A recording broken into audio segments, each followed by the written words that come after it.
같이 한 목소리로 먼저 말씀 읽습니다. 시작.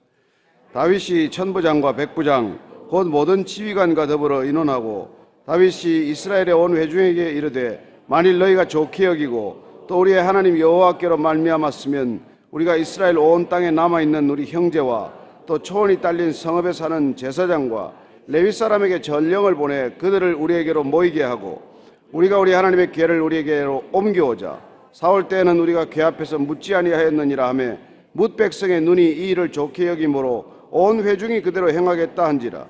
이에 다윗이 애굽의 시월 시대에서부터 하맛 오기까지 온 이스라엘을 불러 모으고 기럇 여아림에서부터 하나님의 궤를 메어오고자 하매세 다윗이 온 이스라엘을 거느리고 바알라 곧 유다에 속한 기럇 여아림에 올라가서 여호와 하나님의 궤를 메어오려 하니 이는 여호와께서 두 그룹 사이에 계심으로 그러한 이름으로 일컬음을 받았더라. 하나님의 궤를 새 수레에 싣고 아비나답의 집에서 나오는데 우사와 아이오는 수레를 몰며 다윗과 이스라엘 온 무리는 하나님 앞에서 힘을 다하여 뛰놀며 노래하며 수금과 비파와 소고와 재금과 나팔로 연주하니라. 기돈의 다장마당에 이르러서는 소들이 뛰므로 우사가 손을 펴서 궤를 붙들었더니 우사가 손을 펴서 궤를 붙들므로 말미암아 여호와께서 진노하사 치심에 그가 거기 하나님 앞에서 죽으니라. 여호와께서 우사의 몸을 찢으셨으므로 다윗이 노하여 그곳을 베레스 우사라 부르니 그 이름이 오늘까지 이르니라. 그날에 다윗이 하나님을 두려워하여 이르되 내가 어떻게 하나님의 궤를 내 곳으로 오게 하려 하고 다윗이 궤를 옮겨 자기가 있는 다윗 성으로 메어드리지 못하고 그 대신 가드 사람 오베데돔의 집으로 메어가니라. 하나님의 궤가 오베데돔의 집에서 그의 가족과 함께 석 달을 있으니라. 여호와께서 오베데돔의 집과 그의 모든 소유에 복을 내리셨더라. 아멘. 이스라엘의 지휘기자들도 지도자들도 나오고 지휘관들도 나오고 해서 정말 이스라엘 전체는 큰 축제 분위기에 들어가게 됩니다. 이때 이 많은 군인들이 모이고 또 국민들이 이렇게 한 마음이 되었을 때 무슨 일부터 해야 될 것인가? 어떻게 보면 다윗은 국정의 첫 번째 아젠다를 정하는 것을 보게 됩니다. 그게 바로 국민이 다시 한번 신앙으로 바른 신앙의 자리에서 하나가 되어야 한다는 생각을 하게 된 것이죠. 그래서 그는 하나님께 무슨 일이건 묻기를 결정하고 법궤를 모셔와야겠다 그 생각을 하게 된 것입니다. 생각 자체는 참 바른 생각이고 좋은 생각이에요. 그런데 이 법궤를 어떻게 가져올 것인가, 어떻게 이 헤브론으로 가져올 것인가를 가지고 고심하게 됩니다. 그래서 오늘 그 법궤를 옮기는 과정에서 일어나는 하나의 사건을 우리에게 지금 알려주고 있는 것이죠. 이 법궤를 다루는 것, 법궤를 옮기는 것, 그것은 하나님께서 미리 방법을 정해 주셨습니다. 그러나 하나님의 이 법궤를 하나님이 정해 주신 하나님의 방법대로 하지 않을 경우에 하나님께서는 잠잠치 않으신다는 것을 오늘 우리에게 말씀해 주고 계신 것이죠. 특별히 하나님의 일을 감당하는 사람, 또 우리가 예배드린다는 사람, 이런 사람들이 경청해야 할 하나님의 이야기입니다. 오늘 우리가 이 일을 통해서 하나님이 우리에게 이 시대를 어떻게 말씀하고 계신지를 보도록 하겠습니다. 먼저 1절, 2절, 3절, 4절까지 읽습니다. 시작.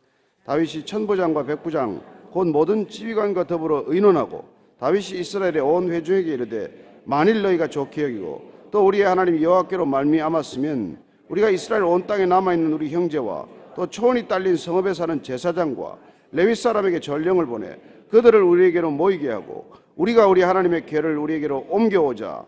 사올 때는 우리가 궤 앞에서 묻지 아니하였느니라 하며 뭇 백성의 눈이 이 일을 좋게 여김으로 온 회중이 그대로 행하겠다 한지라. 법궤를 옮겨오자는 데 대한 이견은 없습니다. 사올 때는 이 일을 게을리했기 때문에 어떻게 보면은 국가 전체가 통합을 이루는데 어려움을 겪었다면은 이스라엘이 하나님 중심으로 다시 연합하자고 하는데 누가 반대할 사람이 어디 있겠습니까? 그래서 법궤를 모셔오기로 한 다윗의 발의, 이 의제는 모든 국민들의 지지를 받은 의제가 된 것이죠. 뭐 묻지 않는다고 한들 무슨 문제가 있겠습니까? 그러나 다윗은 이 결정을 할 때 모든 사람에게 일단 물어보는 형태를 취한다는 것이죠. 아시다시피 왕정은 민주정치가 아닙니다. 여론정치가 아니에요. 그렇지만은 이런 일들 마땅히 해도 누가 시비 걸 사람도 없고 당연한 일이지만은 그가 다시 한번 국민의 통합을 위해서 그 의견을 물어보는 모습을 보게 됩니다. 5절 이하를 다시 읽습니다. 시작. 이에 다윗이 애굽의 시월 시내에서부터 하맛 어기까지 온 이스라엘을 불러 모으고 기럇 여아림에서부터 하나님의 궤를 메우고자 할세 다윗이 온 이스라엘을 거느리고 바알라 곧 유다에 속한 기럇 여아림에 올라가서 여호와 하나님의 궤를 메어오려 하니 이는 여호와께서 두 그룹 사이에 계심으로 그러한 이름으로 일컬음을 받았더라. 하나님의 궤를 새 수레에 싣고 아비나답의 집에서 나오는데 우사와 아이오는 수레를 몰며 다윗과 이스라엘 온 무리는 하나님 앞에서 힘을 다하여 뛰놀며 노래하며 수금과 비파와 소고와 재금과 나팔로 연주하니라. 이 광경이 지금 머릿속에 그려지죠. 눈앞에 그려질 것입니다. 이 수레를 지금 준비하고 법궤를 새 수레, 새로 마련한 수레겠죠. 아무 짐도 실어보지 않은 새 수레에다가 이 법궤를 싣고 나올 때 지금 다윗과 이스라엘 사람들이 뭐 그냥 노래를 부르고 뛰놀고 온 전심을 다해서 찬양을 하고 각종 악기를 다 동원해서 그야말로 대단한 그런 이 모습을 보게 됩니다. 그런데 우리의 6절과 7절에 보면 조금 다른 표현이 눈에 띄어요. 6절에 보면 여호와 하나님의 궤를 메어 오려 했는데 7절에 보면 새 수레에 실었다 이렇게 되어 있습니다. 이 문제에 대해서 조금 여러분들의 사전 지식이 다 있으시겠지만은 이 법궤라는 게 여러분 요술방망이가 아니지 않습니까? 이 법궤를 가지고 요술방망이처럼 생각했다가 이 법궤를 빼앗긴 일을 아시죠? 사무엘상 우리가 보면은 언젠가요? 블레셋 사람들 사무엘상 이 6장에 보면은 블레셋과 이 전쟁을 할 때 법궤를 가지고 나가는 정말 뜻도 이게 보도 못한 일을 해요. 어떻게 법궤를 거기 가지고 나갈 생각을 했는지 이렇게 주술적인 능력을 믿은 것이죠. 이 법궤가 가지고 가면 전쟁을 당연히 이길 걸로 생각하고 나갔다가 어떻게 되십니까? 법궤를 빼앗기지 않습니까? 그 법궤를 빼앗겼다가 블레셋 사람들이 이스라엘의 법궤를 빼앗았으니까 얼마나 큰 전승이 감에 취했겠습니까? 자기들의 다곤 신전에다 그걸 두었는데 어떤 일이 일어납니까? 법궤를 갖다 뒀을 뿐인데 다곤 신전의 신상이 쓰러지는 것을 보게 됩니다. 그 다음에 뭐 아스도드로 갔다가 이걸 옮기면서 자꾸 재앙이 겹치게 되죠. 그래서 뭐 그곳에 있는 사람들에게 독종 피부병이 생기기를 않나. 너무너무 이 법궤 때문에 사람들이 두려움에 빠지니까 7달 만에 이 법궤를 다시 돌려보내기로 결정을 합니다. 그래서 자기들끼리 뭐 모여가지고 뭐 이렇게 뭐 금은 보화를 싣고 이래가지고 술에다가 싣고 암소에다가 이걸 실어가지고 다시 돌려보낼 때 수레를 싣고 오는 것을 보았던 것이죠. 어쩌면 법궤가 수레에 실려도 아무 문제가 없다는 것을 그때 학습했는지도 모르죠. 이 사람들이 다시 새 수레를 준비해서 법궤를 싣게 됩니다. 그러나 여러분 아시지만은 이 법궤는 수레에 싣지 않고 반드시 사람이 어깨에 메고 옮겨야 된다고 말씀해 주셨어요. 그래서 이건 그냥 옮기는 게 아니라 민수기 4장 15절을 보면 이렇게 옮기라고 기록이 되어 있습니다. 그래서 한번 참고로 민수기 4장 15절을 한 번만 읽어보십시다. 누가 매야 되며 어떻게 이걸 옮겨야 될지 이거는 반드시 이런 방법으로 하라고 하나님께서 말씀해 주셨습니다. 민수기 4장 15절 읽습니다. 시작. 진영을 떠날 때 아론과 그의 아들들이 성소와 성소의 모든 기구 덮는 일을 마치거든 고핫 자손들이 와서 맬 것이니라.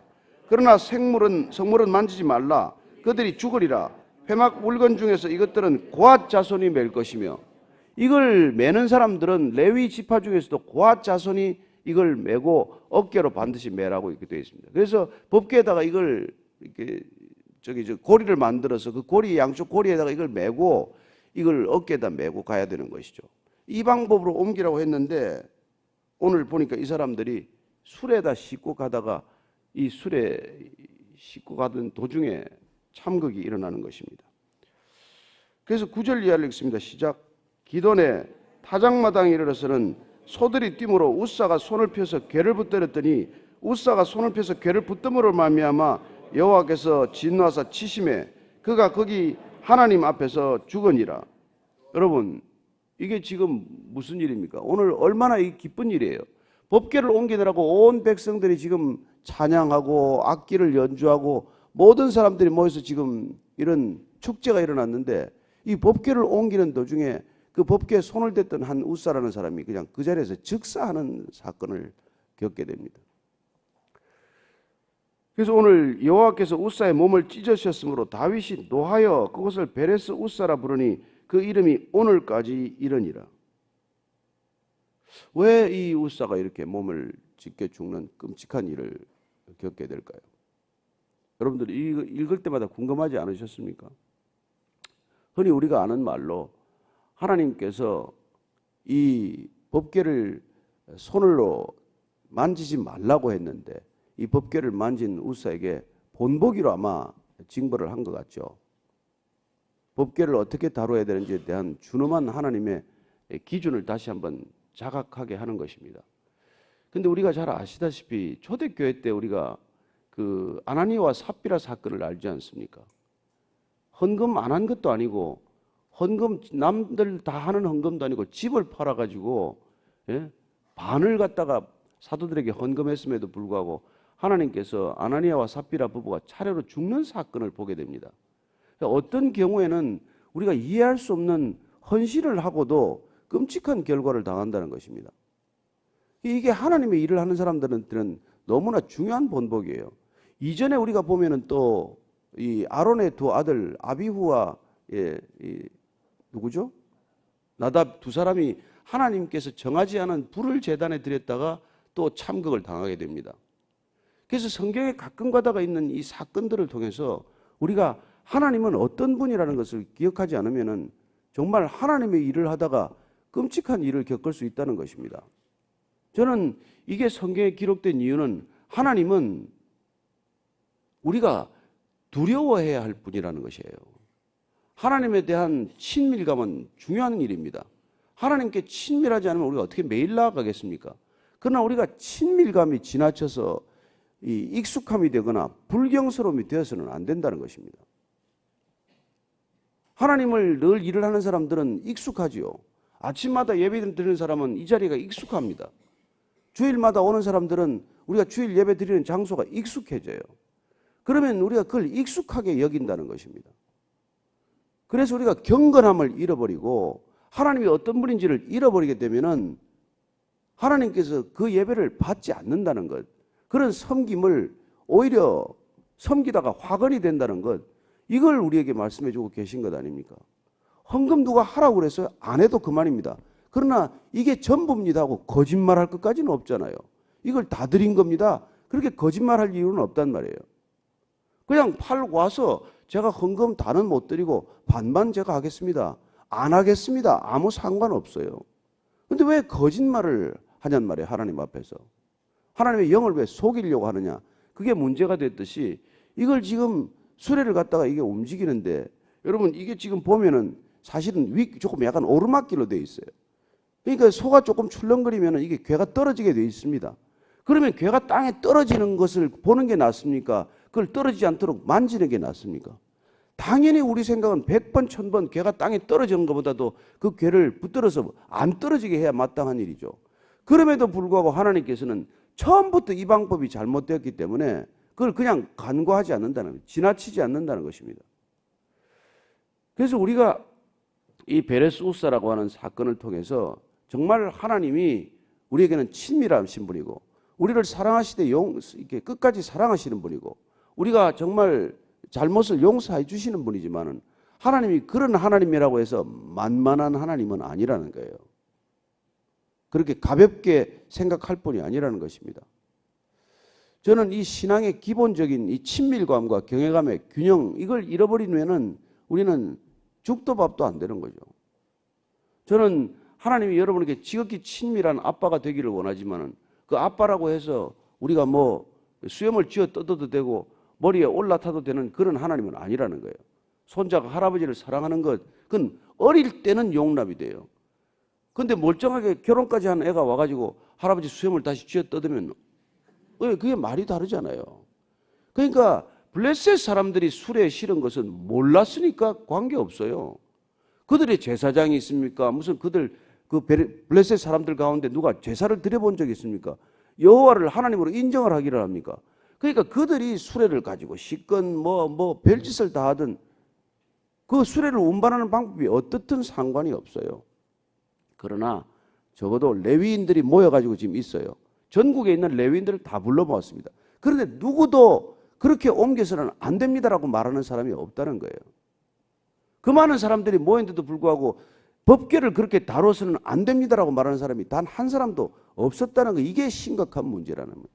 하나님이 얼마나 이게 안타까웠겠습니까? 그 많은 사람들이 모여서 법궤를 다루는데 어느 누구 하나 기록된 말씀에 근거해서 이래서는 안 됩니다라고 말하는 사람이 없다는 거, 이게 그 당시 신앙의 문제점이란 말이에요. 그래서 아무리 다윗이 춤을 추고 기뻐하더라도 하나님께서 그냥 지나치지 않으셨다는 것을 우리가 주목해야 될 필요가 있다는 것이죠. 오늘날 우리가 이걸 정말 우리 삶에 있어서, 우리 신앙에 있어서 반드시 기억해야 될 일입니다. 하나님께 우리가 나아갈 때 어떤 마음과 태도로 나아가야 하는지, 날마다 우리가 부르는 하나님의 이름을 부르되 그 이름을 결코 경홀히 만홀히 불러서는 안 된다는 것. 하나님의 이름을 망령되이 일컫지 마라. 이 십계명의 계명 아닙니까? 하나님의 이름조차도 함부로 부르지 말아라. 예. 우리 아들이 뭐 제 이름을 갖다가 친구들한테 가지고 그 조정민이 요새 설교가 좀 되니까 한번 가봐. 그렇게 얘기했다고 칩시다. 그게 망령난 일 아닙니까? 아버지의 이름을 망령되이 일컫던 일 아니에요? 그러니까 우리가 기쁨으로 하나님을 섬기더라도 하나님을 섬길 때는 그 경외감, 두려운 마음, 하나님을 향한 그 태도가 변해서는 안 된다는 것입니다. 저는 우리가 정말 어디서건 예배를 드릴 수 있지만 하나님께 나아가는 우리의 태도는 늘 골방에서 우리가 하나님을 단독자로 만나듯 예배자로 섬기듯 그렇게 하나님을 대해야 한다는 것입니다. 저는 오늘 이렇게 보고 나서 이제 다윗이 그냥 분노하게 되었어요. 그러나 12절 이하를 읽습니다. 시작. 그날에 다윗이 하나님을 두려워하여 이르되 내가 어떻게 하나님의 궤를 내 곳으로 오게 하려 하고 다윗이 궤를 옮겨 자기가 있는 다윗성으로 메어들이지 못하고 그 대신 가드 사람 오베데돔의 집으로 메어가니라. 하나님의 궤가 오베데돔의 집에서 그의 가족과 함께 석 달을 있으니라. 여호와께서 오베데돔의 집과 그의 모든 소유에 복을 내리셨더라. 여러분, 이 정말 상반되는 어떤 그런 뜻을 우리가 보게 됩니다. 이렇게 언제 수레가 만지다가 한 사람이 웃사가 죽게 되면 이걸 가지고 오는 사람이 얼마나 찜찜하겠어요. 저걸 우리 집에 가지고 들어온다고 그러면 여러분 얼마나 마음이 불편하겠습니까? 그러나 오베데돔은 또 이걸 또 받아들입니다. 하기야 뭐 다윗이 그 집에 잠깐 맡겨두지 않는데 누가 거절하겠어요. 그러나 오베데돔의 집에 있는 석 달 동안은 여러분 하나님께서 복을 내렸더라고 되어 있습니다. 같은 하나님인데 블레셋에 있는 7달 동안은 가는 곳곳마다 재앙을 하나님께서 경험하게 하십니다. 그리고 또 이 수레를 옮기는 동안 또 이런 끔찍한 사건을 목격하게 하십니다. 그리고 또 이게 두려워서 더 이상 옮기지 못하고 잠시 오벳에돔의 집에 맡겨뒀는데 그 집에 있는 동안은 또 석 달 동안 하나님께서 축복하는 모습을 또 보게 됩니다. 자, 우리가 이런 하나님을 어떻게 이해해야 됩니까? 어떻게 우리가 하나님을 해석하고 받아들여야 합니까? 여러분, 블레셋 땅에 있을 동안에는 하나님이 누구신지를 드러내기 위해서 그런저런 모습으로 블레셋 사람들에게 하나님을 알리시는 것을 보게 됩니다. 그리고 옮길 때는 그런 실수를 했지만 하나님께서 또 문제 삼지 않으세요.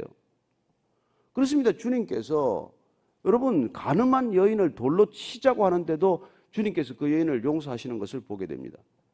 우리가 반드시 기억해야 할 것은 하나님을 섬길 때, 하나님을 알아갈 때 하나님을 아는 관계에 따라서 하나님이 어떻게 각자를 다루시는지를 우리가 주목해야 한다는 것입니다. 어쩌면 하나님이 저를 대하는 태도와 또 다른 사람을 대하는 태도가 다르다는 것을 저는 압니다.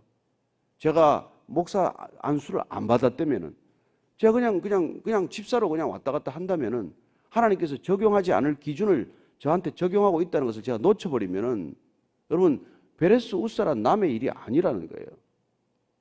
여러분, 우리가 이 익숙함과 이 친밀감과 이 경외감의 균형, 이거야말로 신앙의 본질이기도 하지만은 모든 관계의 본질이기도 하다는 것입니다. 여러분, 어떻게 30년을 살고 이혼합니까? 어떻게 평생을 살고 이혼하는 일이 있습니까? 너무 익숙하다 나머지 그 배우자에게 당연히 보여야 할 존중하는 마음을 잃었기 때문이죠. 저는 모든 가정들이 이 친밀감과 경외감을 갖게 되기를 바랍니다. 모든 아내들이여 남편을 존중하십시오. 모든 남편들이여 아내를 사랑하시되 정말로 진심으로 사랑하기를 바랍니다. 이게 점점 익숙한 사람끼리 상처를 주고받는 거예요. 누가 상처를 제일 많이 받습니까? 가까이 있기 때문에 상처를 주지 않습니까? 부모들은 정말 자녀들은 부모에게 가장 가까이 있기 때문에 때로는 경외감을 가져야 한다는 거예요. 어떻게 이 사람이 내 곁에 있게 되었나? 하나님께서 어떻게 이런 분을 내 곁에 주셨나? 어떻게 이런 분들을 내 부모로 주셨나? 내 자녀로 주셨나? 이게 일말의 경외감이 있어야 된다는 거예요. 저는 이 관계의 소중함을 우리가 놓쳐버리면 다 잃는 것입니다. 하나님께서 점점 이렇게 하나님의 자녀들이 가까이 다가올 때 그 친밀감을 소중하게 여기지만은 그 친밀감이 무례함이 되고 그 친밀감이 불경스러움이 되고 그 익숙함이 하나님에 대한 그야말로 무지로 이어질 때 하나님께서는 그야말로 이런 일들을 허락하신다는 것이죠. 그래서 우리가 이 호세아 선지자를 통해서 이렇게 호세아 선지자 읽고 마치도록 하겠습니다. 호세아 4장 6절 말씀 한번 찾아보시죠. 4장 6절 말씀. 자, 같이 읽습니다. 시작. 내 백성이 지식이 없으므로 망하는도다. 내가 지식을 버렸으니 나도 너를 버려 내 제사장이 되지 못하게 할 것이요. 내가 내 하나님의 율법을 잊었으니 나도 내 자녀들을 잊어버리리라. 하나님의 율법을 잊어버리면은, 하나님의 말씀을 잊어버리면은, 하나님의 말씀을 듣고 한 귀로 듣고 한 귀로 흘려버리면은 하나님께서도 우리들을 기억하지 않겠다고 말씀하십니다. 6장 3절 읽습니다. 시작. 그러므로 우리가 여호와를 알자, 힘써 여호와를 알자. 그에 나타나시면 새벽 빛같이 어김없나니 비와 같이 땅을 적시는 늦은 비와 같이 우리에게 임하시리라 하니라. 여호와를 알되 어떻게 알자고요? 힘써 여호와를 알자고 말합니다. 우리가 힘써 여호와를 알아야 될 이유가 있는 것은 하나님을 모르는 것과는 천냥지 차이입니다. 그리고 하나님을 알고 힘써 알았으면은 우리가 알게 된 하나님을 경외감으로 바라보아야 한다는 것입니다. 하나님은 만만한 하나님이 아닙니다. 우리에게 날마다 친밀하게 다가오는 그 하나님이 결코 만만하고 호락호락한 하나님이 아니라는 것이죠. 저는 특별히 하나님을 오래 이름을 부른 사람들, 하나님을 섬긴다고 하는 사람들, 이 사람들이 하나님을 향한 경외감을 잃어버렸기 때문에 사실은 오늘날 교회가 이렇게 어려움을 겪고 있는 것이죠. 저는 우리가 하나님을 안다고 하는 사람들, 하나님과 점점 친밀감을 표현하는 사람들, 그들이 정말 하나님 앞에서 두려운 마음을 잃지 않게 되기를 바랍니다. 그래서 하나님의 음성을 들었다는 소리 함부로 하지 마십시오. 아무데나 가서 하나님의 음성을 들었습니다. 절대로 그런 얘기를 함부로 할 일이 아닙니다. 기록된 말씀을 우리가 벗어날 때 조심해야 하고, 하나님께서 우리를 다루실 때 그야말로 어린아이와 어른을 다루는 게 다르듯이 초신자와 30년 믿은 사람하고 하나님께서 대하시는 태도가 다릅니다. 저는 여러분들이 하나님을 아는 만큼 걸맞게 우리가 하나님을 경외할 수 있게 되기를 축복합니다. 이 아침에 다시 한번 우리가 그 경외감을 회복하게 해 주옵소서. 두려우신 하나님, 크고 두려우신 하나님 앞에 나아갈 때 하나님, 그 하나님의 어미하심을 놓치지 않게 해 주옵소서. 늘 하나님 아빠 하나님, 아버지 하나님 부르지만은 그 아버지가 우리가 만만한 아버지여서는 안 되는 것처럼 그 아버지를 존경해야 하듯이 하나님께 대한 경외감으로 이 아침에도 하나님의 이름을 부르게 하여 주옵소서. 한번 그렇게 기도하겠습니다. 하나님 아버지,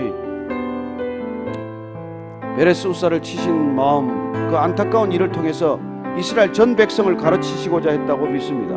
오늘날 이 사건을 통해서 이 시대 모든 그리스도인들을 향한 아버지의 마음을 알게 하신다고 믿습니다. 하나님, 나의 하나님, 언제든지 부를 수 있는 그 이름, 그러나 그 이름을 결코 망령되이 부르지 말라고 하셨사오니 어제나 오늘이나 영원토록 하나님의 이름을 망령되이 입에 올리지 않게 하여 주옵소서. 입만 열면 하나님이 얘기를 하지 않게 하여 주옵소서. 입만 열면 하나님의 음성을 들었다고 말하지 않게 하여 주옵소서.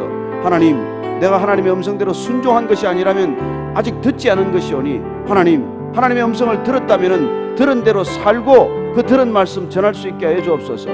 입만 열면 하나님의 이름을 덜먹이면서 하나님의 뜻과 상관없이 살아가는 시대를 보면서 하나님 아버지, 먼저 우리가 쳐서 우리를 복종케 하고 주 앞에 나아갈 때 경건함을 잃지 않게 하시고 경외감을 잃지 않게 하시고 두려운 마음을 놓치지 않게 하여 주옵소서.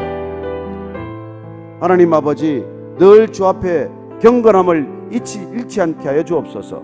이제는 십자가에서 경건의 끝을 보여주신 우리 구주 예수 그리스도의 은혜와 그 경건함을 따라올 때 아버지 거처로 맞아주시는 그 사랑과 날마다 친밀함과 익숙함해져서 경외감을 놓칠 때 우리를 다시 한번 경외감의 길로 인도하시는 성령님의 이끄심이 오늘 베레스 우사처럼 하나님의 일을 하다가 죽는 이 사건을 통해 다시 주 앞에 어떤 자세로 나아가야 할지, 어떤 태도로 주 앞에 살아야 할지를 결단한 이 자리에 고개 숙인 모든 성령과 진정의 사람, 참된 예배자들 위해 지금부터 영원까지 함께 하시기를 축원하옵나이다. 아멘.